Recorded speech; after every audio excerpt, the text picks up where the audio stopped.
What is your favorite trip that you guys have taken together? And each of you get to answer. You can start. What's your favorite trip? My favorite trip was the most recent trip that we took together when we went to La Paz. We were there for 8 days, I think, and went to the beach every day. And we took our granddaughter with us. And so you had somebody to be a grandma with, and you're a really good grandma. Thank you. Yes, that was a lot of fun. So I would say my favorite trip was we went to Napa and we stayed at the Candlelight Inn, and we went on the wine train and we went to special dinners, and it was just beautiful. It has all my favorite things. It was in the springtime, and so their gardens were beautiful, and they have this breakfast, this a 3-course meal, and I'm a foodie, so that was like... Yeah, and besides that, anytime she can have wine and be on a train... and chocolate. And for me, we went to a Brazilian restaurant, which I really, really like. Yeah, so that was, I always eat too much food. That was our favorite time.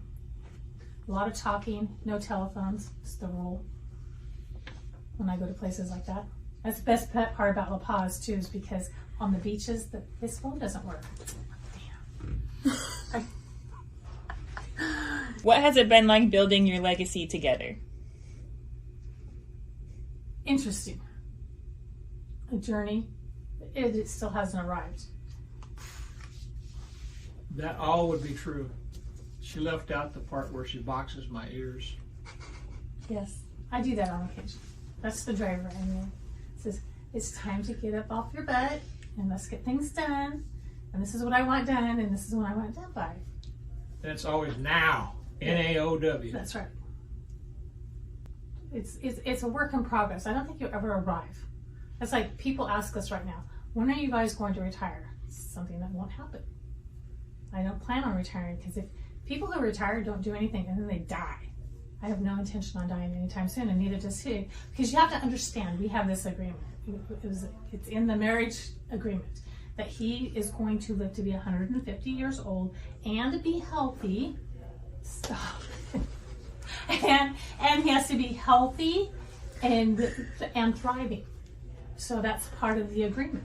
So this last year, his body has not been cooperating, and I told him it's time to get his stuff together. I won't say what I usually say. Get his shit together. Mierda. Yes, because this is not part of the agreement. How did you meet, and what made you guys like? What were the things that you guys liked about each other that made you guys fall in love? We met when I was interviewing her for a job, and I liked her right away.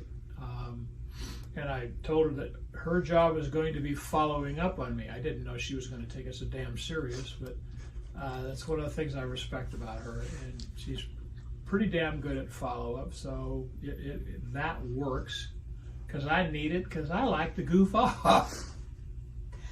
I would say that we became really, really good friends. And he was somebody that always encouraged me to get outside my comfort zone, outside of my box. He taught me how to color outside of my box.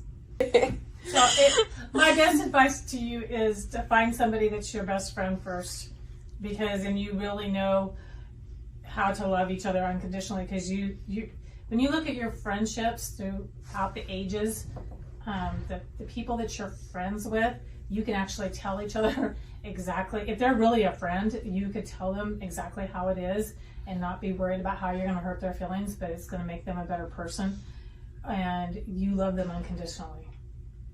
And she never worries about hurting my feelings. Oh no. I promise. I don't. And it's, that may be a flaw, but I think that's also being honest. She's getting even with me because I trained her. Every time she brought me something, there was a question, I always answered her with a question. What would you do if I wasn't here? It used to really piss her off, and it was the right way to train her, because she's very, very good at what she does. Yes, very true. Very irritating, but very true.